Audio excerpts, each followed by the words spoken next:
제가 이 자리에 서게 될 줄은 이제 잘 몰랐습니다. 늘 그쪽에 앉아 있었습니다. 아까 이제 우리 부학장님이시죠. 부학장님 소개해 주신 것처럼 우리 학부부터 해서 이제 대학원을 같이 계속 공부하면서 늘 이 자리에 오신 분들의 말씀을 들으면서 은혜가 됐었고요. 많은 꿈을 꾸기도 했습니다. 근데 정작 제가 오늘 이 자리에 오게 되어서 사실은 많이 당황스럽고 떨리기도 합니다. 근데 맡은 역할이 있어서 또 우리 원장님이 기회를 주셔서 또 부족하지만 힘을 다하여 마음을 다하여 오늘은 10권만 가지고 왔습니다. 다음에 뵐 때는 다음에 안 뵈더라도 올 하반기에라도 또 좀 두둑한 것을 우리 동문들과 함께 기도하고 준비해서 우리 학교의 발전을 위하여 또 힘을 더하려고 하는 마음을 가지고 있습니다. 이런 마음을 가지고 준비하는 게 사실은 쉽지는 않습니다. 왜냐하면은 우리 시대에 연대라고 하는 말이 점점 줄어들고 있기 때문에 그렇습니다. 특히 우리 연세대학교를 줄여서 연대라고 하는데 우리 연대만큼 연대가 안 되는 학교도 드문 것 같습니다. 그래서 저는 그래서 어릴 때부터 계속 이 연대에 관해서 계속 묵상하면서 어떻게 하면 네트워크를 더 잘할 수 있을 것인가 이런 생각을 많이 하고 우연히 기회가 돼서 이제 학부 동문회입니다. 학부 동문회부터 먼저 활동하면서 저희 이제 대학원 동문회까지 오는 여러 과정을 거치면서 왜 연대가 안 되는지 알았습니다. 다 만만치 않게 힘들게 인생을 살아가시고 목회하시고 사명을 감당하시느라 바쁘시기 때문에 그렇다는 것을 알았습니다. 오늘 말씀 후반부에 또 더 이야기할 부분이 있기 때문에 바로 말씀을 나누도록 하겠습니다. 안디옥 교회는 예루살렘 교회가 세계적인 교회로 나가도록 하는 획기적인 전환점이 되었습니다. 안디옥까지 그리스도인들이 나아가기 위해서 필요한 일들은 무엇일까요? 그것은 한두 가지가 아닙니다. 떨려요. 목이 마르고요. 많이 하시는 분들은 괜찮은데 왜 안디옥까지 기독교의 복음이 전파됐을까를 우리 많이 알고 계십니다. 우리 성경을 읽어보시면 알고요. 또 신학을 공부하시면 더 자세히 알게 되실 것입니다. 갈릴리 출신인 예수님은 그 출생 장소, 그리고 성장 장소, 활동 장소 등이 매우 다채롭게 연결되어 있습니다. 잉태가 된 곳은 분명히 갈릴리였을 것인데 실제 태어난 곳은 남부 지역 베들레헴입니다. 그리고 헤롯 대왕의 위협으로 인해서 천사의 지시를 따라서 예수님의 가족들은 이집트로 피신하게 됩니다. 그러다가 다시 팔레스틴 땅으로 돌아오게 되고 갈릴리에 정착하여 성장하시게 됩니다. 이후에 다 아시듯이 예수님은 주 활동 지역이 두 곳이 됩니다. 예루살렘과 갈릴리입니다. 마가복음에 보면요, 곧 그러면서 예루살렘에 나타나셨다가 곧 갈릴리에 가셨다가 거의 홍길동과 같이 왔다 갔다 하는 모습으로 기록되어 있는 재미있는 표현들도 저는 보았습니다. 그리고 승천하시는 주님은 제자들이 땅끝까지 나아가야 한다고 명령하십니다. 이렇게 다양한 지역성을 가지신 예수님과 달리 제자들은 쉽게 주님의 명령을 따르지 못합니다. 제자들은 예루살렘 교회를 세우고 그 지역을 떠나지 않습니다. 왜냐하면 성공적이었기 때문입니다. 심지어 하루에 3,000명이 회심하고 모이기도 했습니다. 현대에도 3,000명이 모이는 교회를 대형교회라고 부릅니다. 그러니 고대에도 그 정도의 사람이 모였다면 그것은 실로 어마어마한 규모였을 것입니다. 그렇게 잘 되었기 때문에 사도와 사도들의 제자들 그리고 교인들은 예루살렘을 떠날 생각을 전혀 하지 않았을 것입니다. 그러나 아시다시피 아나니아와 삽비라 사건, 스데반의 죽음 등을 겪으면서 교회는 지속적인 탄압을 받게 됩니다. 그래서 할 수 없이 그리스도인들은 예루살렘을 떠나기 시작합니다. 그러면서도 그들은 가는 곳에서 누굴 만나든지 복음을 전합니다. 에티오피아 여왕의 관리에게 복음을 전하고 로마 군대의 백부장에게도 복음을 전합니다. 그러다가 그리스어 문화에 살던 유대인만이 아니라 그리스어를 사용하는 사람들에게도 복음을 전합니다. 놀랍게도 그들이 예수를 구세주로 믿게 됩니다. 그런 일이 일어났기 때문에 기독교 복음은 유럽을 넘어서서 아프리카와 아시아까지 전파될 수 있게 되었습니다. 우리는 이런 성경의 기록을 통해 기독교 신앙의 확산에 관련된 중요한 두세 가지 요인을 보게 됩니다. 한 가지는 생각의 전환을 하는 사람들입니다. 유대인에게만 복음을 전하던 사람이 비유대인에게 복음을 전한 것입니다. 기존에 있었던 전통을 벗어나는 행동을 하는 것입니다. 우리는 그렇게 전통을 어기는 것이 쉽지 않음을 잘 알고 있습니다. 일상적인 생활에서 전통을 어기는 사람은 심할 경우 사회로부터 격리될 수도 있기 때문입니다. 그러나 역사는 그런 일탈을 하는 사람들 속에서 변화를 경험하게 됩니다. 좋은 것일 수도 있고 잘못되는 경우도 종종 발생합니다. 여러분은 이런 일탈을 하실 수 있는 용기가 있으십니까? 네 하신 분은 될 거고요. 아니오가 되시는 분들은 굉장히 전통적이고 보수적인 경향을 가지고 있을지는 모르겠습니다. 아무튼 제가 뭐라고 이야기하더라도 기분이 나쁠 겁니다. 일탈은 아무나 할 수 없는 것 같습니다. 어설프게 일탈했다가 심각한 피해가 일어날 수 있습니다. 자신에게 일어날 수 있고 다른 사람을 힘들게 할 수도 있습니다. 그런 면에서 일탈이 좋다고 할 수는 없습니다. 그러나 어떤 일탈의 결과를 공동체가 받아들이게 될 때 그것은 개인의 것이 아니라 공동체의 유산이 됩니다. 예루살렘 교회 지도자들은 안디옥에서 그리스 사람들이 예수님을 믿게 된 것을 이해할 수 있었습니다. 그리고 그 교회를 담당할 사람으로 바나바를 세워서 파송하게 됩니다. 이제는 안디옥에서 일어난 기독교적 일탈은 예루살렘 교회와 전체 기독교의 사명이 된 것입니다. 바나바가 안디옥에서 교회를 이끌게 되자 더 많은 사람들이 교회로 몰려오게 됩니다. 이때 바나바는 매우 중요한 선택을 합니다. 바로 바울을 초대하는 것이었습니다. 여기서 우리는 두 번째 요인을 만나게 됩니다. 바로 연합입니다. 오늘 말씀 제목처럼 유니온하는 겁니다. 좀 다른 개인 혹은 집단이 만나서 하나가 되는 것이다 라고 여겨집니다. 설교 초반에 제가 얘기한 것처럼 연대입니다. 우리 연세대학교에서 공부하시는 분들은 이 연대 혹은 연합, 유니온, 또 유나이티드 이런 단어들을 많이 묵상해 보셨으면 좋겠습니다. 혼자서도 잘 할 수 있었는데 바나바는 왜 바울을 불렀을까요? 그 이유를 성경에서는 잘 이야기해 주고 있지 않기 때문에 유추해 볼 수 있을 것 같습니다. 그러나 이 시간에 유추하지 않고 우리 시대로 바로 넘어가 보겠습니다.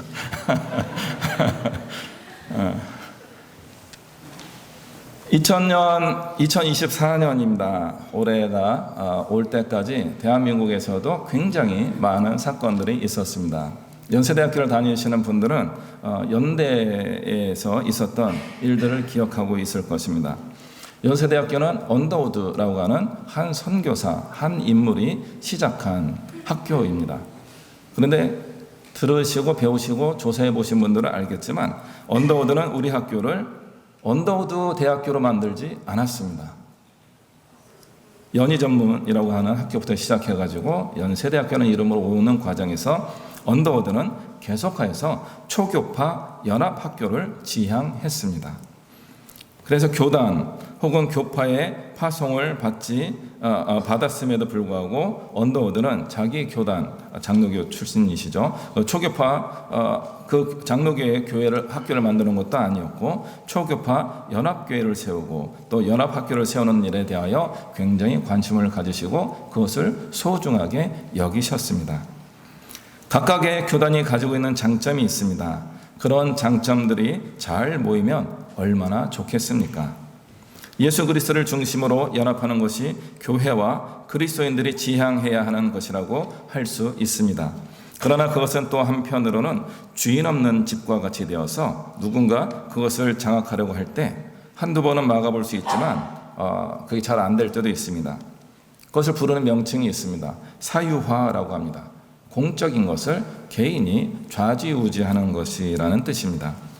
개인이 혹은 핵심 소모임이 전체를 장악하는 것, 그런 일은 과거에도 일어났고 현재에도 일어나며 앞으로도 일어날 것입니다. 그럼에도 불구하고 기독교 정신 중에서 중요한 한 가지는 바로 이 연합이라고 할 수 있습니다. 사유화의 위험이 있다고 할지라도 계속 우리는 연합을 추구해야 합니다. 바나바와 바울은 사도행전에 의하면 몇 년 후에 싸우고 나서 갈라섭니다. 두 사람은 성향상 잘 안 맞았던 것입니다. 그러나 저자에 대한 궁금증이 있긴 하지만 디모데 후서에서 바울이 바나바의 조카인 마가와 화해하는 듯한 구절을 만나게 됩니다. 다시 연합의 정신이 회복되는 것이라고 할 수 있습니다. 연세대학교가 그러한 것처럼 연합신학대학원은 명칭에서부터 연합이 담겨 있습니다. 한국만이 아니라 세계적으로도 독보적인 연합신학대학원입니다. 우리는 그 역사성과 특징을 계속 재확인하고 우리의 정신으로 삼아보면 어떨까 합니다. 연세의 정신과 연합신학대학원의 정신에 담겨있는 연합이라는 신념은 어쩌면 우리가 제대로 기독교적인 정신을 잘 구현하는 대표적인 것일 수도 있습니다. 저는 동문회에서 활동한 것이 한 20년이 넘는 것 같습니다. 거의 한 30년 가까이 되지 않나 그런 생각을 해보게 됩니다. 신학부 학부 동문회에 처음 참석하던 때가 30대 초중반이었던 것 같습니다. 제가 알고 온 것은 아니고요. 그 느낌상으로는 다 알죠. 동문회가 있을 것이다. 근데 제가 학교를 다니는 동안에 동문회 어른들을 만난 기억이 없어요. 아마 만났었겠죠. 근데 기억이 없는 거예요. 왜냐하면 그분들의 은혜를 입은 기억이 없기 때문에. 동문회를 통한 어떤 은혜를 받은 기억이 없습니다. 그런데 이제 어느 날 저희 2년 후배가 동문회가 있는데 형 좀 와요 그러는 거예요. 왜? 그러니까 우리 감육의 목사님 한 분이 자꾸 오라 그래요. 유명한 분 한 분 계십니다. 사고도 한번 치시고 그분이 오라고 해서 갔어요. 갔더니 예전에 서중석 교수님이 그 동문회 오셨고요. 굉장히 많은 동문 어른들을 뵌 거예요. 그리고 그날 최신 텔레비전 추첨을 하더라고요. 그 선물로 주는. 그래서 아싸 하고 했는데 결국은 안 됐습니다. 동문회가 예전에 또 그런 동문회 이렇게 모이시는구나 하면서 그대로 여러 차례 참여해 보면서 동문회가 위축되는 것도 보았고요. 또 어려움을 겪는 것도 본 적이 있습니다. 동문회 활동하다가 어느 날 선배님이 야, 너 와서 임원도 해라. 그러니까 바쁜데요. 그랬더니 막 또 화를 내셔요. 그래가지고 네 하고 할 수 없이 끌려와서 협동 총무부터 해서 우리 학부 동문회 임원 활동을 이제 시작하기도 했습니다. 그런 동문회 활동의 경험이 많아서였는지 몇몇 동문 선배님들이 우리 연합신학대학원 동문회를 재창립하자라고 말씀하셔가지고 그냥 네 하고 온 거예요. 연합신학대학원 동문회가 다시 학위과정 동문회가 만들어지고 얼마 있다가 다시 연세신학대학원 동문회, 그래서 일반 대학 신학과 대학원 졸업하신 분들과 연합한 지금의 명칭 연세신학대학원 동문회가 세워지게 되고 제가 그때 이제 부회장으로 참여하게 됩니다. 그리고 1대, 2대 넘어서 열심히 하려고 했는데 코로나가 발생해가지고 일단 다 올스톱이 됐습니다. 다 같이 경험하셨죠, 그 시기를. 그 다음에 2대 회장님이 이제 3대 회장을 뽑아야 되는데 누가 하면 좋을까 그랬는데 사람들이 저보고 하라 그래서 저는 준비가 안 됐는데요. 그랬더니 그래도 동문회 활동을 많이 했으니까 김 목사가 한번 해보세요 해가지고 할 수 없이 했는데 그때 초반에 참여하신 분들은 다 아십니다. 얼마나 빈약하게 시작했는지. 지금도 그 빈약한데 그때는 네, 그만 얘기하겠습니다. 네. 그러면서 3대 회장을 하고 작년에 이제 제가 4대 회장으로 한 번 더 연임을 하게 되었고 이런 은혜의 기회를 갖게 되었습니다. 일반적으로 동문회 회장님은 인격이 훌륭하신 분들이 하셔야 되는데 우리 학부생들이 보기에는 제가 좀 늙어 보이시겠지만 우리 대학원생들이 보기에는 좀 그렇게 늙어 보이지는 않을 수도 있습니다. 그러니까 좀 상대적으로 이거 목이 메이네요.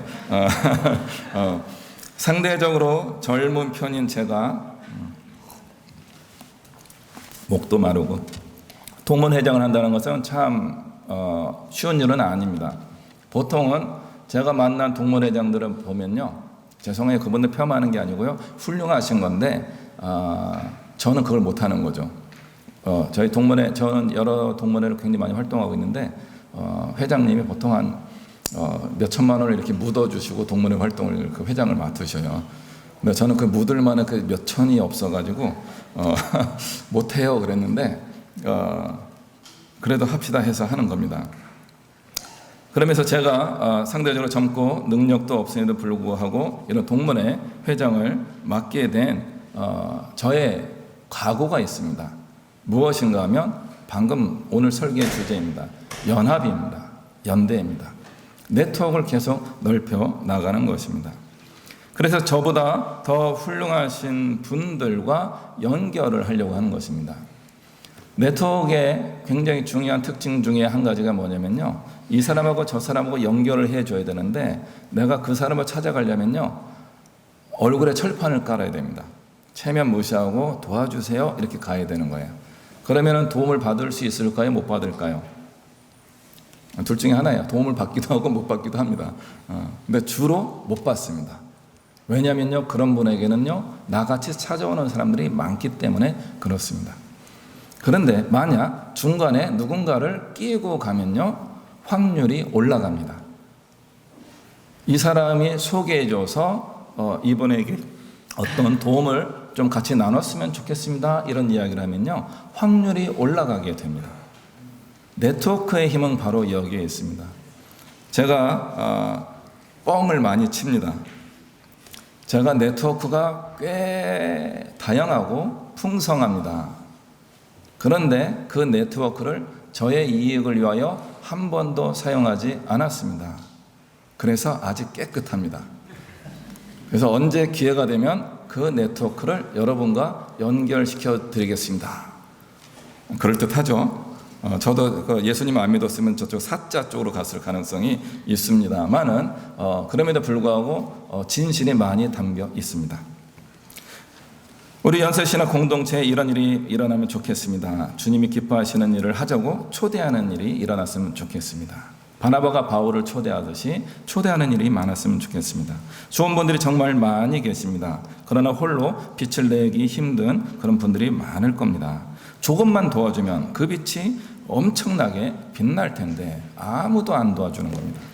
이유는 있습니다. 그 빛을 내고 도와줄 수 있는 분들도 자기 것도 좀 간당간당하기 때문에 나도 빛을 잃을까 봐 어려움을 겪고 있기 때문에 도움을 주시기가 어려운 겁니다.